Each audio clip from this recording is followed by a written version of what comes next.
Hi, welcome to my first official video with a doctor on our channel, on the Mango Voice YouTube channel, but Dr. Wu, which I'm going to call you Greg if that's okay. Please do.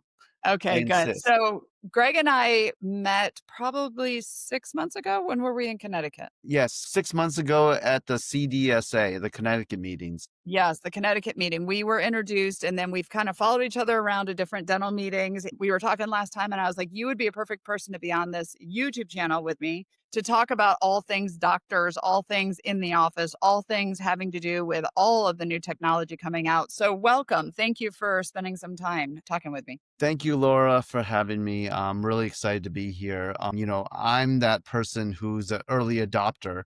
And I said that to my associates because sometimes we run into hiccups when you're an early adopter. And I said, well, you really just wait for, because they asked me, well, what do they do with this? What do they do with that? And I'm like, there's a reason why we're early adopters. Everybody's waiting for me to screw it up so they'll have me telling them what to do. So I always laugh about that because they didn't understand when I said early adopter that we're truly early adopters. So Yeah, you're like beta testers. So that's actually funny because I started Front Office Rocks before subscription-based websites were a thing, before you could get the services. And people are like, how does that even work? I'm like, I don't know. I'll figure it out and let you know now. And now people come to me and ask me how to do it. So, well, so let's back up. I don't know. I know some of your story, but why don't you just kind of tell us, for people watching this, who are you? What's your story? And then we'll start getting into what that means of you being an early adopter. absolutely. I'm a odd duck because as a business major in college, I didn't really think about dentistry much. It was a junior year as a finance major. I realized, man, I really don't want to look at numbers all day on a spreadsheet in finance. And I said to my I guess I could call it internship. I said, this isn't for me. That summer I really just quit and I had nothing to do this summer. And my roommate's dad was a dentist. And he came out, he's like, hey, what are you up to? I'm like, nothing. I'm just gonna go get some odd jobs. And he said to me, one of the girls in my office is on maternity leave. I could use some help in the office. Would you mind coming in and help? And I'm like, Dr. Day, I don't really want to look at teeth all day. That's what I said to him. So And he's funny, like, left a career in looking at numbers, but then we jump into a career where it's a lot about numbers, right? Tooth it numbers. is. It is very funny. But I wouldn't think of it that way. And I said, because I'm an extrovert guy. I like to talk to people. I like to engage. And when I was in finance, I was like, I can look at spreadsheets all day. Even though I like numbers, I don't want to do that all day. Sure. So Dr. Day said, well, it's not just looking at teeth. I'm like, well, okay. And then he's like, and on top of that, he's like, you're a poor college student. I'll pay you. So I was like, okay, done. I'm ready. Money talks. Yeah, money talks. So I was a dental assistant in his office for that summer. And, I sat in the very chair suctioning and I watched what he did. And I thought it was really cool. It was more not to the technical stuff, although that interested me because he was working it with his hands. But more so, what I thought was interesting was his relationships. Here's a guy who he ran a small business, had his relationships with his patients. He got to talk to them. They got to know him. He had a personal relationship with many of them because they've been longtime patients of his. And I'm like, this is really cool. I think I could do this. And he challenged me. He said, why don't you? I'm like, well, I'm a business major. And he's like, well, and he gave me his story. He said, I was an art history major thinking that I was going to go and he said, like, I changed my mind and I said, I saw the art of dentistry. That's what got him into it. Okay. So everybody has their story. So for me, it was more the personal relationships. And that's what, led that way. And so I went to dental school. I went to Tufts, long story short, I obviously did well on DAT exams. I mean, the bigger surprise I will tell you is when I called my dad, it was an uncomfortable conversation. I said, Dad, I just want you to know I need to spend an extra year at college. And he's like, what's wrong? I'm like, I need to take some prerequisites because I'm going to change my direction. I'm going to apply to dental school. And he's like, okay, how much is that going to cost? I'm like, well, it's going to cost another year of tuition, but I got to get all this stuff done. Okay, we'll make it work. But dental school, you're on your own. So it's like, okay. He's like, you better make sure this is what you want to do. I'm like, oh, okay. So Uh-huh. long story short, obviously it is. Made it. And I went to Tufts for my dental school and I did my AEGD at UCLA. But my family's out in the Boston area. So, because even though I love California, I have some dear friends out in the Southern California. Home is where my family is. So I came back to the Boston area. 3 years as an associate, and one of the practices I was at, the doctor was going to some personal things. And he turned to me and said, "Hey, look, I'm looking for someone to take over this office." So I said, "Well, I don't know if I'm ready." But I did know that if I didn't buy it, whoever was going to buy it, because it was not that large of a practice, was probably going to let me go. So I said, "You know what, Dr. Maya, I think you're right. Even if I'm not ready, I got to be." So Yeah. lo and behold, I bought a 5-chair prosthodontist office. I'm not a prosthodontist, first of all. But so because I wasn't a prosthodontist, I know even though I could do a lot of the cases, I said, I'm going to convert this thing. I'm going to convert it to a multi specialty. So as the practice grew, I started adding an endodontist. I added a periodontist with me. And oddly enough, my aunt, who I love dearly, who lives out in Taiwan, unfortunately, she had cancer, and it was pretty aggressive, and it took a turn for the worse. And all the way out in Boston, it's not like you fly out to Taiwan for a weekend to go see her. And being fresh, I think it was year 1.5 of owning the practice. And by the way, the first year and a half, it was just a blur. Yeah.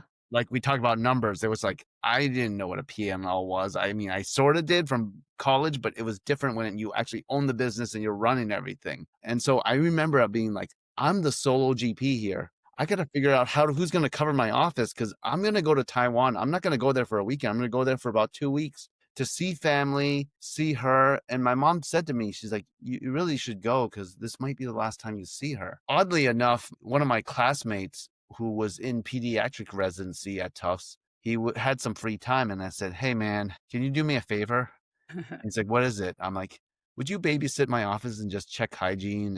And he's like, "Oh, why? What's going on?" I was like, "I got to go to Taiwan. I got to see my aunt. I don't think she's gonna make it, but I owe it to her and my family to see her." He's like, "Absolutely." Lo and behold, I obviously went to Taiwan. I came back and I looked at my schedule, and my friend Jerry, he's like, everything's good. It was really easy. I checked hygiene. I kind of kept it easy. I delivered a couple crowns for you. And I'm like, okay, thank you. And then I looked at my schedule. I'm like, why do I have a 2-year-old in my schedule? Because mind you, as a prosthodontist, we didn't have a lot of kids. Yeah. He's like, oh yeah, I was talking to one of your patients and they were asking me what I did. And I told them I'm at Tufts pediatric residency, and they asked if they could bring their kids. And I said to him, and he said, yeah. I told him, no problem. Just bring them. I'll come back and see them for you. Because when I saw the schedule, I'm like, there's no way I can handle a 2-year-old, right? I'm just like, because I wasn't equipped that way. All of my training was prosthetics and advanced dentistry. So he's like, it's okay. He's like, I haven't really figured out what I'm going to do when I finish residency. He's like, I'll just come here, 1 day a month, and we'll see what happens. So lo and behold, over the years, my 5-chair practice, pedo exploded my office. We went from 5 chairs to 6 chairs to the point where we actually couldn't fit in that location anymore. So I had to move across the hallway. I learned the hard way of how much it costs to operate a dental office, of expanding it. So I actually did a whole renovation, went from 5 chairs to 8. Dr. Swee went from, 1 day a month to 2 days a month to 1 day a week to 2 days a week to now 3 days a week. And then from that, we did the genius thing, because it was right 2018. I started like, we've got grown the space. I'm going to try my luck on opening up a second office. And this time I want to do it from scratch, because, dentistry is not hard enough. Right. Yeah. And I did the genius thing of doing it right then. And on November 2019 is the first day we opened, right before COVID, November 2019. And I remember when March 2020 happened, I mean, things were just rolling. We were just humming. And then COVID happened, and I looked at my wife and I'm like, oh my God, I took out about $1.6 million to open this scratch startup practice. Did I just put all of our life savings in jeopardy? Uh-huh. And, for those of you who have gone through this, then we had to deal with PPP loans and all those. And, and for any of you guys who want more details of these stories, I've done other webinar links and everything. If you follow me on my LinkedIn and my Yeah. We'll put all of Instagram. that in the bottom so that people Yeah, can find you and stuff. So yeah. please. Thank you. Because I have other stories and webinars and podcasts I've done about this. But when I did that, I remember my wife's like, well, we got to figure this out.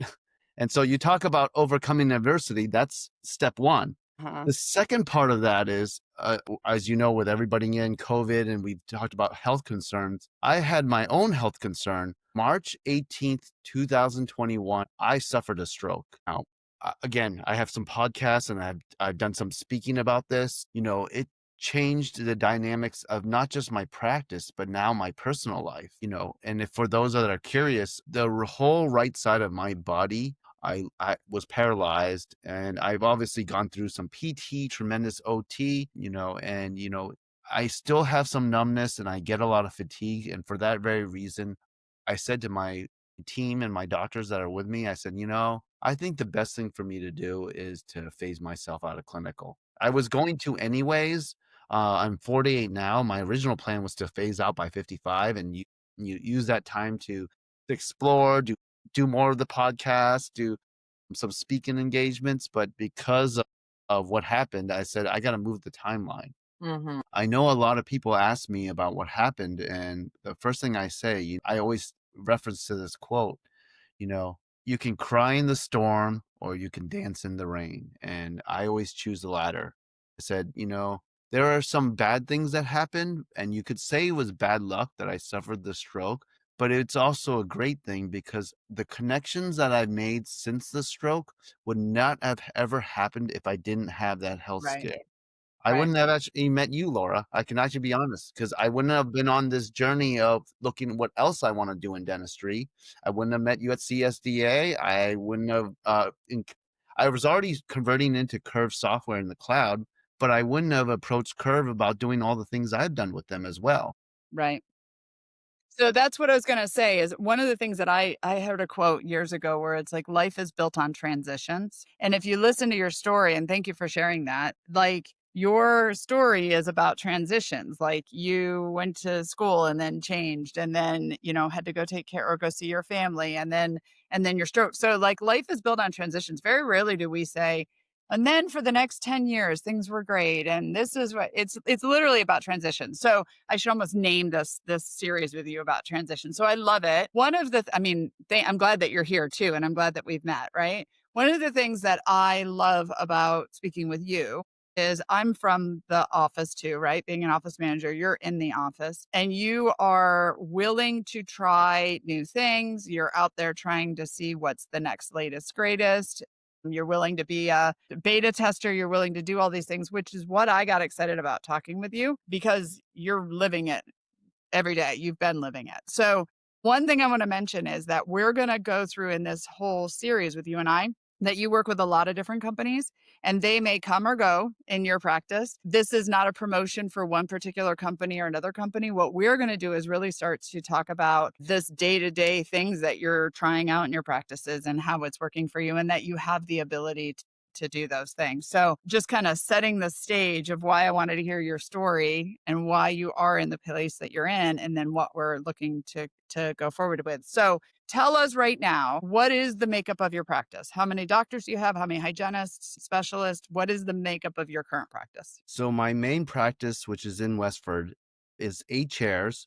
There's 2 general dentists there, an endodontist, a periodontist. Both the specialists are part-time. So sorry, 1 full-time GP, a part-time GP, a endodontist that comes about 1 day a week, and a periodontist that comes 1 day a week, and a 3-day-a-week pediatric dentist. That's practice number 1. Okay. Practice number 2, Bedford office, was a scratch startup. I did like I said earlier, I sketched it out to be a complete mirror image of the first location, but it's not nearly as busy because I opened it right during COVID with no patients. And it was very difficult to market it, to go out and shake hands because shaking hands was, Not a lot. Elbow bump, right? elbow bump. And also everything was video. So, Uh-huh. the way I grew my first office was with building relationships. I went to Chamber of Commerce. I did things in the community. Anything that they had like a socialization, like a trunk or treat activity, I was always there. With COVID, all that disappeared. So I had to change the way I marketed it. So a lot of it was trying to do digital. And did it work? A little bit. So the second practice is at 4 chairs currently. There's 1 general dentist and my pediatric dentist is there 1 day a week. I do have specialists that rotate through, but it's very inconsistent because the volume isn't there. We're puttering along, and I'm going to be very honest. It's, do I wish it was doing more and making more? Of course, but we're surviving is what I would say. No different than what most people are with some of their practices because a lot of things in dentistry have changed. Staff salaries have gone up, our supply costs and the dynamics of our patients and what they want out of their dental offices has changed as well. Yeah, it's actually funny. I joked about this for years. It seemed like, and I'm not picking on you in this regard, but I see a lot of times dentists who are like, okay, I have this one practice and it's either going well or it's not going well or whatever the case may be. So I'm going to go do a second one. And it's like, you've just doubled your headache, right? You just doubled like all of that. Do you feel that way with regards to like, I mean, granted, COVID was its own, animal, but just in regards to having the two practices. It's funny you bring that up. Before I did it, I actually consulted with lots of different people and I said, hey, I'm really thinking about this. And almost every person said, it's not what you think it is. They said, it's like having a second kid. And they said, your first kid is probably growing up, and because your first kid is your first office, you don't have to change diapers anymore, but you were there the whole time. Problem with the second kid is you still have to watch your first kid, but the second kid needs you there more than you think. And then what everybody had said to me, you have to be prepared to leave your first kid running on their own. And so all of that I absorbed, right?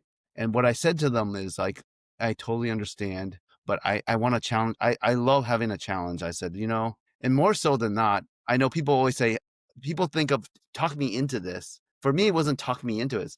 Talk me out of it. Like, why Right. shouldn't I do it? I was like, because I really want to do this. Right. Because I asked myself a question. I said, if I'm on my deathbed, what am I going to regret more? That I didn't do it or that I did it? And Right. so, even though I am suffering through some pains here, Laura, I don't have any regrets because the knowledge that I gained from doing a startup, because I've always wondered how it would work. And so I have a tremendous amount of experience and knowledge from it that I'd like to pass on to everybody. And I'm sure equally, Yeah. you have that. Well, and I would say too, you still own it, so you're still looking for ideas, Yeah. suggestions, and ways to make it better, right? Absolutely. And which is why when you said, am I trying things? I am. Because in a quest of continuous improvement, because I tell my team that, I'm like, we should always be looking for continuous improvement, or the word Kaizen, right? That's Yeah. continuous improvement. That's what we should be looking for. And I Wow. don't mean just the office. I mean, we as dentists, because as dentists and the people in the dental field, we take CEs and they're due every 2 years. Now, there's those that take CEs because they have to, and there's those that do CEs because they want to, and they see the benefit that, hey, I need to continuously improve myself.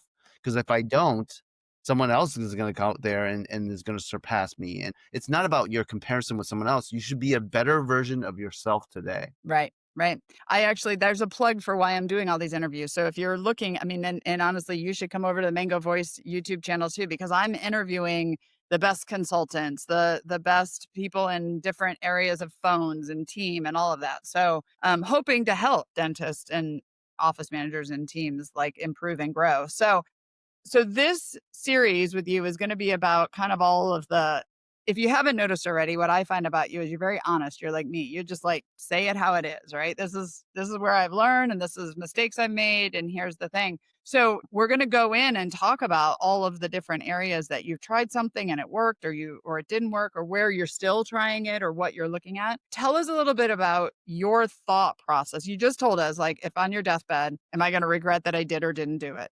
But like if we're trying to figure out what makes you tick when you're trying to decide, because you go to the same dental conferences everybody else goes to, where there's a million vendors and they're all trying to get your, I don't know if you feel this way, but I was married to a dentist and he used to get so frustrated because they'd say, it's just one more crown a month.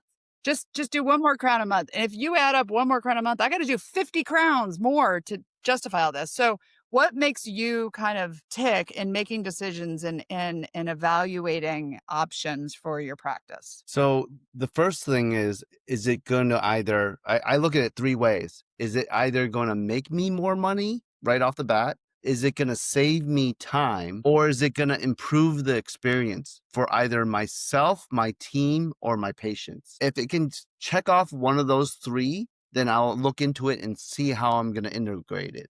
Now, unfortunately, some things may check up one and make it a positive, but then the other two make it more negative, and then becomes a game of like outweighing things. Like, okay, this makes me a lot more money, but it's a lot of headaches, and it doesn't necessarily. It's the patients and the team doesn't really like it. right? Uh-huh. Uh-huh.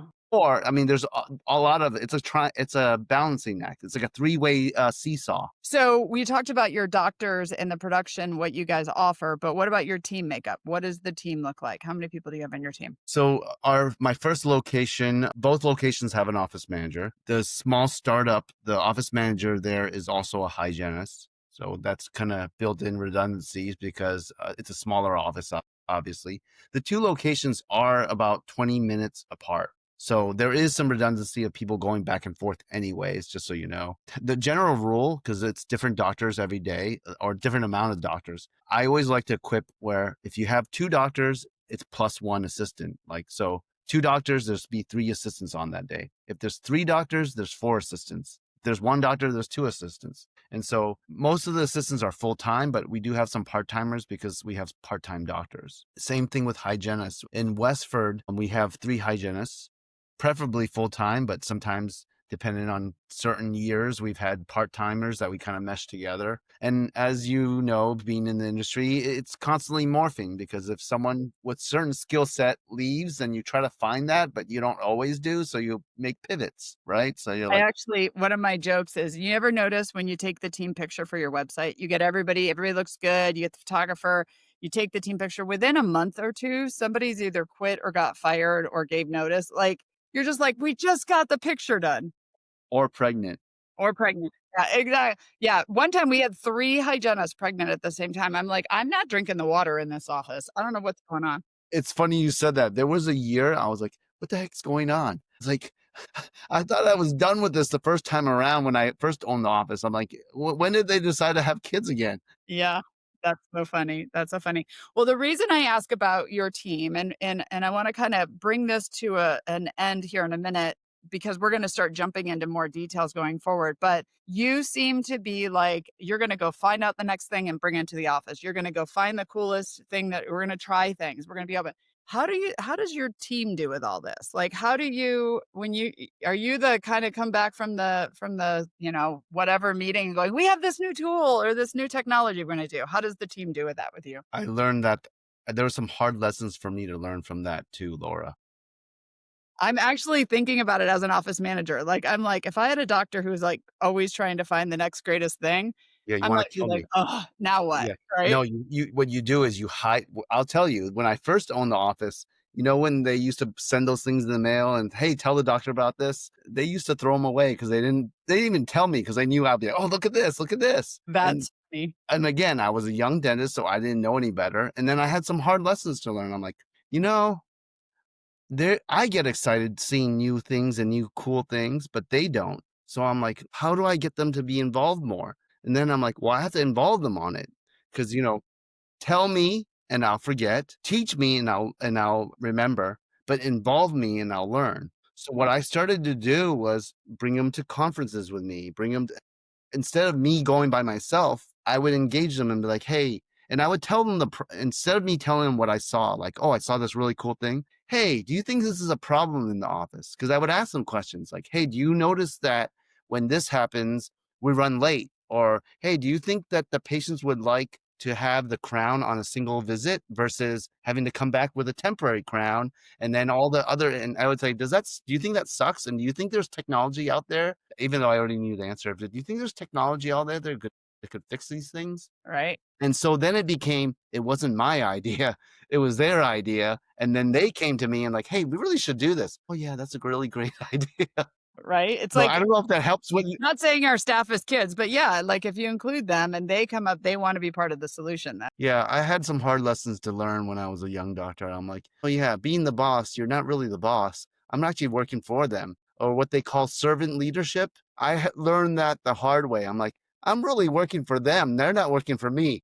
Right, right. Well, we have a I speak on this a lot of times because I speak on leadership and stuff, and I had somebody in my audience once, I was talking about doctors going to conferences and stuff, and they said it was an office manager, and she said, "Well, we have a 9-day rule in our office." And I said, "What do you mean a 9-day rule?"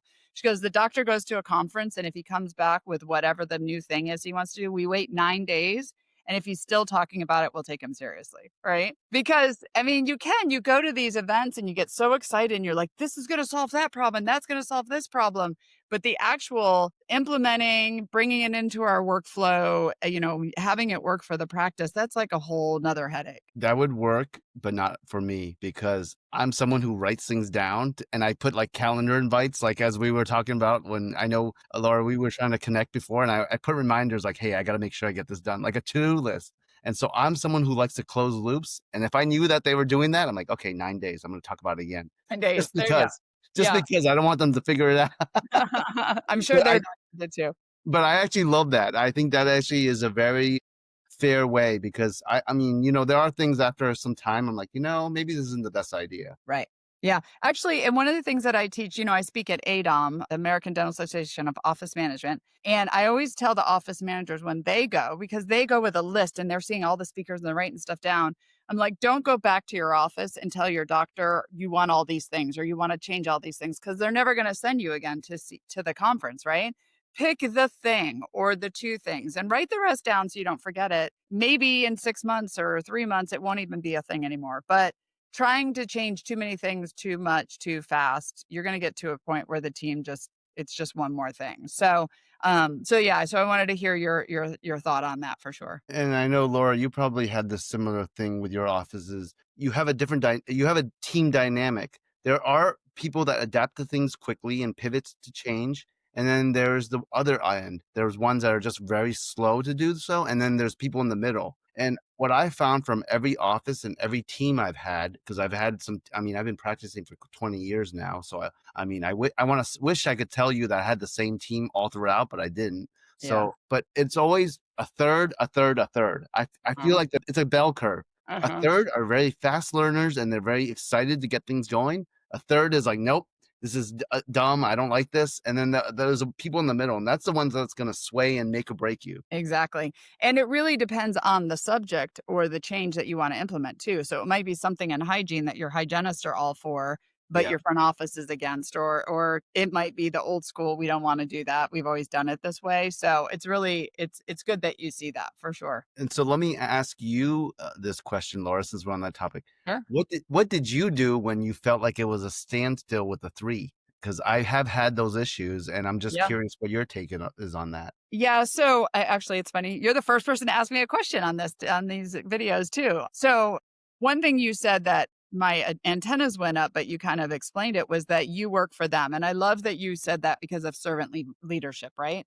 But I do think that there's a lot of practices where the doctor truly works for the team because they're not calling the shots, the team is, right? And so when that's the case, the problem is if the three groups don't understand or get along, nothing changes, right? So at the end of the day, the owner, whoever's name's on the wall, signed the lease, has the loan, they're the one that has to make the decision. But you can take into account all three groups. Why shouldn't we change? Why should we change? Why are you in the middle? Right. And I love that you said that about communication with your team. Like, do we think this is a problem? Can we find a solution for this? Then when it comes to the actual change, if you as the owner have said, okay, we're doing this, this is where we're going, you want to lean into the third that's all for it, make them your champions, make them your cheerleaders. They are the ones who lead the change, right? The ones that are not for it, now what we have to do is figure out why. Why are they not for it? And we have to make sure it's very clear why we're changing, what we're doing. Everybody has to understand the why. And the ones not for it, either they need a little bit more hand holding, a little bit more guidance, a little bit more one-on-one, a little bit more training, whatever it is. Or maybe they aren't no longer in the right position, or they're actually pushing against where the practice is going. And so then you have to take it individually to say, what do I need to do? Are they holding us back from making this change? Once you've handled that third that's not for it, or you're dealing with it, whatever, the ones in the middle are going to go, they're going to go with whichever side it is, because we have change all the time in the dental office, right? So they're just waiting to see, is this a change that we're never going to do because we've talked about it 5 years in a row, we've never done it? Or are we actually moving forward? Because change means extra work for your team, implementing new software, learning new technology, trying a new system.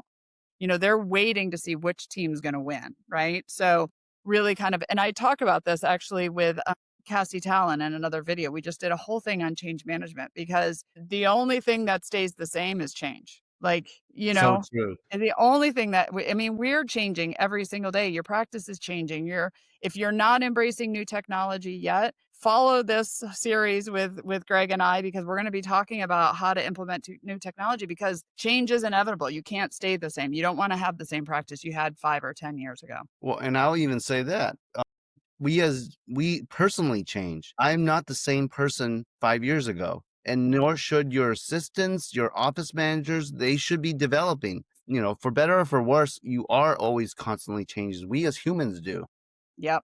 Yep. Which is the reason I started Front Office Rocks too, because you mentioned CE, and clinical team members go get CE because they have to. But one of the things that I saw 15 years ago was front office team. We don't have to get CE. We don't have to learn, but things change for us too, like technologies. And shoot, I was here with floppy disks before the internet. There's so many changes that happen with insurances and AI and all of the things that everybody should be given opportunities to embrace change. Yeah, and you know, I myself am going to subscribe to because I'm going to practice what I preach. So Sweet. I also am thirsting for some of this knowledge. So thank you, Laura. I'm going to be subscribing on the Mango YouTube channel. Sweet. Good. All right. Well, on that note, that's a good place for us to stop. So we're gonna do sessions as we can between his travel schedule and my travel schedule. And we're gonna break down different areas, not necessarily talking about a particular company, because there's all different companies that do these things, but just more of what experience you've had trying to integrate something new, what's working, what's not, to help other doctors who might be considering the thing. So any last thoughts from you on this first initial conversation? And I'm glad that you bring up the companies, because Laura, you and I have both been with different companies, and some of them come and go, and some of them are mainstays. And there's no way for Laura and I to predict which companies are going to stay and they're going to go, because sometimes things in their companies change and their leadership structure changes, and then things in the company change and the products change. So it's more about the idea. So I'm glad that you brought that up. Yeah, exactly. It's definitely more about the idea, especially because as we move forward, one thing we're both excited about is all the new technology and AI, and it's going to change a lot fast regularly. So it's more about the idea and the place and the practice where that piece of the puzzle fits. Well, thank you so much for today, and I look forward to our next conversation. Yeah, looking forward to it.